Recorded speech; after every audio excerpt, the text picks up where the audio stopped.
আসসালামু আলাইকুম। সুখী লাইফস্টাইল চ্যানেলে আপনাদেরকে ওয়েলকাম করছি। কাছে এবং দূরে, দেশে বা দেশের বাহিরে যে যেখান থেকে আমার এই ভিডিওটা দেখতেছেন, আশা করছি আল্লাহর রহমতে সবাই অনেক ভালো আছেন। আলহামদুলিল্লাহ, আমরাও ভালো আছি। বাংলাদেশের মানুষ কতটা ভালো আছি এটা তো কম বেশি সবাই জানি, তারপরেও তো বলতে হবে আলহামদুলিল্লাহ ভালো আছি। তো আল্লাহ তাআলার কাছে সব সময় দোয়া করি, আল্লাহ তুমি সবাইকে হেফাজত করো, আর যেন কোনো মায়ের বুক খালি না হয়। তো এই দোয়া কিন্তু সব সময় করি, এখনও সেই দোয়া করেই আজকের ভিডিওটা শুরু করলাম। তো অফ ক্যামেরায় আজকে সকালের নাস্তাটা করে নিয়েছি, এখন বেডরুমটা গুছিয়ে নিচ্ছি। তো বেডরুম গুছানোর সাথে সাথে ভাবলাম যে আজকে ফার্নিচারগুলো একটু ক্লিন করে নিই। 2-3 দিন ধরে ফার্নিচারগুলো ক্লিন করা হচ্ছে না। একে তো বৃষ্টি, তার উপর আবার ক্লিন করা হচ্ছে না, একটু অন্যরকম লাগতেছে। বৃষ্টির সময় কিন্তু এমনি সব কিছু ভেজা ভেজা লাগে, আর যদি ময়লা থাকে বা ধুলাবালু থাকে তাহলে তো আর কোনো কথাই থাকে না। তো খাটটাকে খুব ভালো করে ক্লিন করে নিলাম। ক্লিন করতে কিন্তু বেশ অনেকটা সময় লেগেছে, যদিও একটুখানি ভিডিও করেছি, কারণ যদি আধা ঘন্টা সময় লাগে তো আধা ঘন্টা তো আর ভিডিওতে শেয়ার করা যাবে না, তাই না? তো বেডসাইড টেবিলটাকেও ক্লিন করে নিচ্ছি, আর উপরে যে কার্পেটটা ছিল সেটাও একটু ঝেড়ে আবার বিছিয়ে দিলাম, সাথে যে আর্টিফিশিয়াল টপটা থাকে সেটাও রেখে দিচ্ছি। তো এখন যেহেতু বৃষ্টি, তো বৃষ্টির কারণে কিন্তু ফ্যান না ছাড়লেও চলে, কিন্তু হাজব্যান্ডের ফ্যান না ছাড়লে ঘুম আসবে না, যার কারণে এই তো আমাদের মা ছেলেকে কাঁথা বা কম্বল নিয়ে ঘুমাতে হয়। তো আজকে কম্বল নিয়ে শুয়েছিলাম। রাতের শুরুতে দেখা যায় যে কম্বল না হলেও চলে, কিন্তু শেষ রাতে যখন ফ্যান ছাড়া থাকে তখন কিন্তু ঠান্ডা লাগে, আর ঘুম ভেঙে উঠে ফ্যান অফ করা কিংবা কাঁথা কম্বল নেওয়া এটা কিন্তু বিরক্ত লাগে, যার কারণে দেখা যায় সকালে উঠে মা ছেলের নাক বন্ধ হয়ে যায়। তো সেটা যাতে আর না হয় এই জন্যই কম্বল নিয়ে শুই।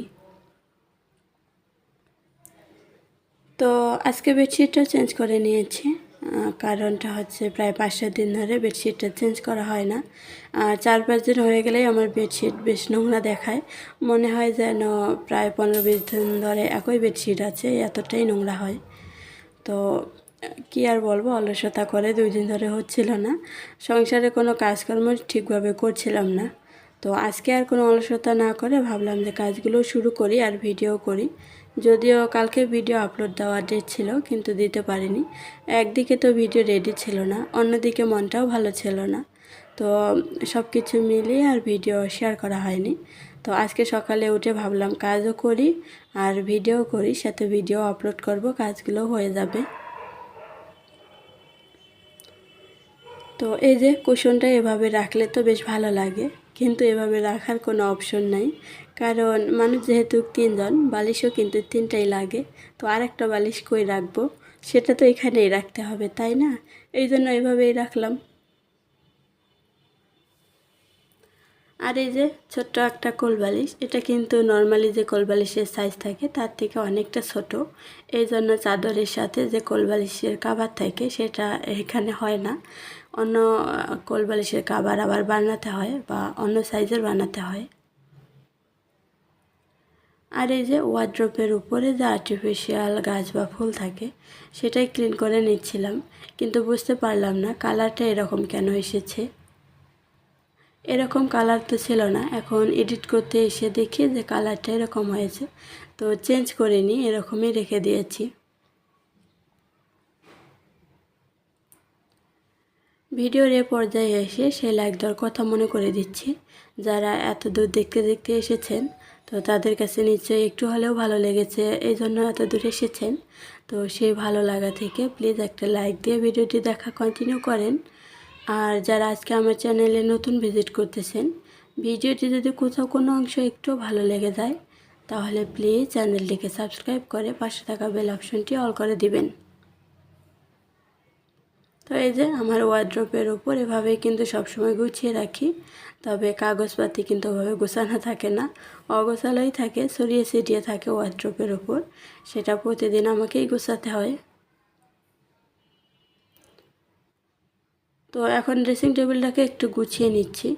তো এখন যেহেতু আমার ছেলে একটু বড় হয়েছে, একটু নিজে নিজে সাজুগুজু করে, তো যার কারণে কিন্তু এটাও আর গোছানো থাকে না, অগোছালোই থাকে বেশিরভাগ সময়।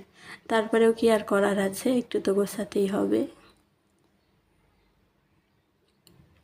আগে দেখা যেত যে সারাদিন গোছাতাম, আর এখন দেখা যায় দিনে 2বার গোছাই, সকালে আর বিকালে বা সন্ধ্যার দিকে। এখন ওটা অভ্যাস হয়ে গিয়েছে যে বাচ্চাদের বাসা একটু হলেও অগোছালো থাকবে, কিছু করার নেই। এখন যেহেতু সকালে এই যে গুছাচ্ছি, গুছিয়ে রান্না বান্না করব, তো বিকালে একটু রেস্ট না নিলে শরীরটা কিন্তু খারাপ লাগে। এরপরে সন্ধ্যাবেলা উঠে আবারও সেই গোছানোর কাজ শুরু, তারপর আবারও সে রান্না। তো রান্না শেষ করে আবার এক প্রকারের গুছিয়ে তারপরে কিন্তু ঘুমাতে হয়, এরকমই প্রায়। তো আমার বেডরুম গুছানো শেষ, আর ফাইনাল লুকটা একটু আপনাদেরকে দেখিয়ে দিলাম। আমার বেডরুমে সেরকম কিছুই নেই, শুধু এই তো একটা ওয়ার্ড্রোব, আলমারি, ড্রেসিং টেবিল আর খাট, এগুলোই। তো এখন আমি যাচ্ছিলাম ব্যালকনিতে কাপড় নিতে, আর ভেবেছিলাম কাপড় নিয়ে এসে সেগুলো গুছাবো আর ভিডিও করব, কিন্তু বুঝতে পারলাম না সে ভিডিও কোথায় গেল। আসলে ভিডিও করিনি নাকি ভিডিও করার পর ডিলিট হয়ে গেছে বুঝতে পারছি না। তো এখন চলে এসেছি আদা রসুন ব্লেন্ড করতে। যদিও এই আদা রসুনগুলো কাজের আপা কালকেই ছিলে রেখেছিল, কিন্তু অলসতা করে আর কাজ করা হয়নি। ওই যে বললাম 2 দিন ধরে একদম অলস জীবনযাপন করতেছি, তো আদা রসুনও ব্লেন্ড করিনি। আর এখন যেহেতু প্রয়োজন, তো ভাবলাম এখন তো ব্লেন্ড করতেই হবে। প্রয়োজন বলতে ওই তো হাঁসের মাংস রান্না করব দুপুরে। তো আদা রসুন ব্লেন্ড করে এখন চলে এসেছি দুপুরে রান্না করতে। আদা রসুন ব্লেন্ড করে প্লেটে নিয়ে একটা ফ্রিজে রেখে দিয়েছি, সেটা পরবর্তীতে আপনাদেরকে একটু দেখিয়ে দেব। আর এখন এখানে তেলের মধ্যে দালচিনি, এলাচ, তেজপাতা এগুলো দিয়ে দিচ্ছি। আর এগুলো একটু গরম হয়ে আসার পর এখন পেঁয়াজ দিয়ে দেব। তো হাঁসের মাংস অনেকে অনেকভাবে রান্না করে, তবে আমি সেরকম কিছুই করি না। অনেকে আবার দুধ দিয়েও রান্না করে, কিন্তু আমি কখনো দুধ দিয়ে রান্না করিনি হাঁসের মাংস। আর এই যে আদা রসুন ব্লেন্ড করে এভাবে ফ্রিজে রেখেছি।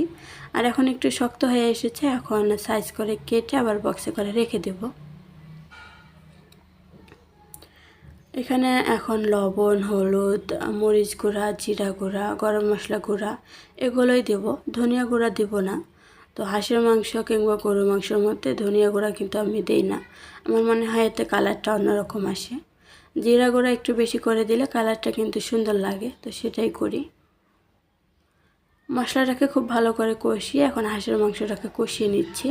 খুব বেশি ঝোল রাখবো না, আর মাংসের পরিমাণও যেহেতু কম, আমরা যেহেতু মানুষের পরিমাণও কম, তো ঝোলও কিন্তু বেশি লাগবে না, একদম মাখা মাখা করব। আর হাঁসের মাংস ঘুনা ঘুনাটা খেতেই বেশি ভালো লাগে, তো একবারে ঘুনা ঘুনা করব না, অল্প একটু ঝোল রাখবো বা মাখা মাখা এটাই বলতে পারেন। এখানে 1 কেজি দুধ জাল দিয়েছিলাম, কিন্তু ছানা কেটে গিয়েছে, তো ভাবলাম ছানাটাকে এখন পানি ঝরাতে দিই, পরবর্তীতে মা ছেলে মিলে হয় খেয়ে নেব, না হলে আবার ফ্রিজে রেখে দেব না খেলে। তো ছানাটাকে এখন পানি ঝরাতে দিচ্ছি। দেখেন 1 কেজি দুধের ছানা কতটুকু হয়েছে, তো বুঝতে পারি না হ্যাঁ খাঁটি দুধ দেয় না কি দেয়। আসলে গ্রামে দেখা যায় 1 কেজি দুধের ছানা কাটলে বেশ অনেকটা ছানা হয়, কিন্তু তো শহরে আমি যে কয়েকজনের কাছেই দুধ নেই না কেন, ছানা কাটার পরে ছানার পরিমাণ কিন্তু খুবই অল্প থাকে।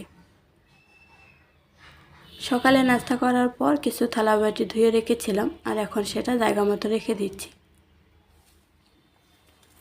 শুধু সকালে নাস্তা করার পর যে থালাবাটি ছিল সেটা না, আর রাতে যে 2-1টা প্লেট বাটি ছিল আজকে রাতেও ধুয়ে রাখা হয়নি, তো সেগুলো সকালে ধুয়ে নিয়েছি। ওই যে বলছিলাম অলস জীবনযাপন করতেছিলাম 2 দিন, তো যার কারণে রাতে যে 2টা প্লেট জমেছিল সেটাও আর ধুয়ে রাখতে পারিনি, একদম খুব রাতে বলতে পারেন। তো এটা কিন্তু সব সময় হয় না, এখন অনেকে অনেক ধরনের চিন্তাভাবনা করতে পারেন, কিন্তু কিছু করার নেই। প্রতিদিন তো আর মানুষের জীবন একরকম কাটে না, বা সময়ও একরকম যায় না, তাই না? তো রান্নাঘরটাকেও মোটামুটি একটু ক্লিন করে নিলাম। একদিকে রান্না বসিয়েছি, অন্যদিকে কিন্তু অনেকগুলো কাজ করে নিয়েছি। আসলে মাংস রান্না করার এই একটা সুবিধা, মাংস কষিয়ে বসে দিলে আর কোনো ঝামেলা থাকে না, সব কাজ করে নেওয়া যায়। এরপরে আবার কষিয়ে ঝোলের পানি দিলেই রেডি। তো দুপুরে রান্না বান্নার পর আর ক্যামেরাটা অন করা হয়নি। এখন বাসা দেখতে বেরিয়েছি, তো সেখানে একটু ক্যামেরা বন্দি করেছি। তো বাসা দেখতে তো বেরিয়েছিলাম, কিন্তু বৃষ্টি চলে এসেছিল, যার কারণে একটা স্কুলের ভিতরে ঢুকেছি আমরা। আর স্কুলের মাঠে বাচ্চারা খেলতেছে, বৃষ্টি পানি কাদা সব কিছুর মধ্যেই বাচ্চারা খেলতেছে। তো দেখতে দেখতে ভিডিও শেষ পর্যায়ে চলে এসেছি। আল্লাহ হাফেজ, আসসালামু আলাইকুম।